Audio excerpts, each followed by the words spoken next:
এখন মনে করি 60 হয়েছে মরে যাব, এখন দেখি 70 হইলেও মরে না, 80 বছর বয়স হয়ে না। তারপরে এখন দেখতেছি Yunus sir he can run the country at the age of 84। আলহামদুলিল্লাহ, উই আর গ্রেটফুল, আল্লাহর কাছে লাখ লাখ শুকরিয়া। সো আমাদের বুঝতে হবে এই যে ডেমোগ্রাফির যে চেঞ্জ, এই চেঞ্জের সাথে আমাদের মানসিকতার ডেমোগ্রাফির চেঞ্জ করতে হবে। এবং পলিটিক্যাল পার্টি হিসাবে those who are the political party aspirate করে, যারা অ্যাসপিরেন্ট যে মনে করে আজকে বিরোধী দলে আছে দেশ শাসন করার জনগণ যদি চায় তা করে, তাদেরও কিন্তু এগুলোকে অল ক্লাসেস অফ পিপুলকে, আপনি যদি শিশুকে তার বাড়ার জন্য তাকে তার ডেভেলপমেন্টের জন্য আপনি ব্যয় করেন, মহিলাদের জন্য ব্যয় করেন, সমাজের আমাদের যে যুবক শ্রেণী তাদের শিক্ষার জন্য ব্যয় করেন, তাহলে যে মানুষগুলি এতদিন দেশকে দিয়ে গেল, দেশের বিভিন্ন সেক্টর ডেভেলপমেন্টের জন্য তারা তাদের মেধা মনন সবকিছু দিয়ে কাজ করলো, তাদেরকে এট দি ভার্জ অফ দেয়ার মানে আপনার এই সময়ে যে আমাদেরও দায়িত্ব আছে, কিন্তু রাষ্ট্রের দায়িত্ব আছে, তাদেরকে প্রপারলি পুনর্বাসন করা শুধু নয়, তারা প্রপারলি যাতে রেসপেক্টিভলি তাদের সমাজে থাকতে পারে, সেটা পুনর্বাসন সবসময় লাগবে, সবার জন্য লাগবে, নট নেসেসারি। দেখবেন যে 90% মানুষ নিজেরাই সেলফ সাফিসিয়েন্ট, খালি তারা একটু সাপোর্ট চায়, আর 10% হয়তো আমাদের সাপোর্ট লাগবে, যেটা পুনর্বাসন বা রিহেবিলিটেশন প্রয়োজন আছে, সেটা করতে হবে।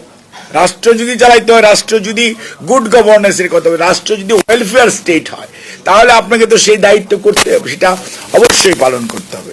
কাজে আমি মনে করি আন্তর্জাতিক প্রবীণ দিবসের এই অ্যাওয়ারনেসের যে প্রোগ্রামটা আজাদ শফিক ফাউন্ডেশন করেছে, এটা দিস ইজ দি স্টার্ট। আমার মনে আরো বড় আকারে আরো বিভিন্ন মানুষ হয়তো এটার সাথে সম্পৃক্ত আছে, তাদের সবাইকে ইনভলভ করে এটা একটা মানে নিডাস হিসাবে কাজ করলো। তার পরবর্তীতে এটাকে কিভাবে আরো বড় করা যায় সে ব্যাপারে আমার মনে হয় যে যারা দোজ হু আর এল্ডারলি পিপুল, এবং বিশেষ করে এল্ডারলি না, those are young people, it is also their responsibility, কারণ tomorrow they will be the elder and that group.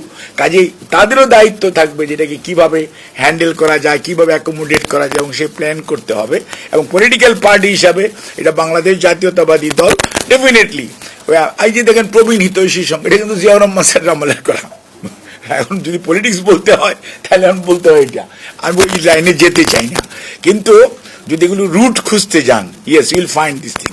এখন আমি যেটা বলতে চাই যে আমাদের এ ব্যাপারে we are very much concern about all classes of people, we are very much concerned about all classes of people, and we need to address all these issues. আমাদের যতটুকু মানে আপনার ক্যাপাসিটি আছে, ক্যাপাবিলিটি আছে এটার মধ্যে, বাট এটার মধ্যে সবার ইনভলভমেন্ট দরকার। এটা খালি রাষ্ট্র একা পারবে তাই না, এটা সমাজের বিভিন্ন শ্রেণী পেশার মানুষ আছে, তারাও কিন্তু পারবে। যেমন মনে করেন এই যে একটা Azad Shafiq foundation, it is their personal capability, personal initiative, এটাও কিন্তু is a small contributor in this field. কাজ এইরকম ভাবে কিন্তু আরো অনেক মানুষ আছে যাদের উৎসাহিত করা, এবং সে কয়েককে যদি রাষ্ট্র সমন্বয় করতে পারে, সেটা ডেফিনেটলি আমার মনে হয় যে আমরা অ্যাড্রেস করতে পারবো। আর আমি আর বেশি কিছু বলতে চাই না। আমাদের বক্তব্য হচ্ছে যে যত মানে দায়িত্ব নিয়ে কাজ করার মতো পরিবেশ সৃষ্টি হবে তত ভালো হবে। দায়বদ্ধতা কাদের থাকে? যারা জনগণ কর্তৃক দায়িত্বপ্রাপ্ত হয়।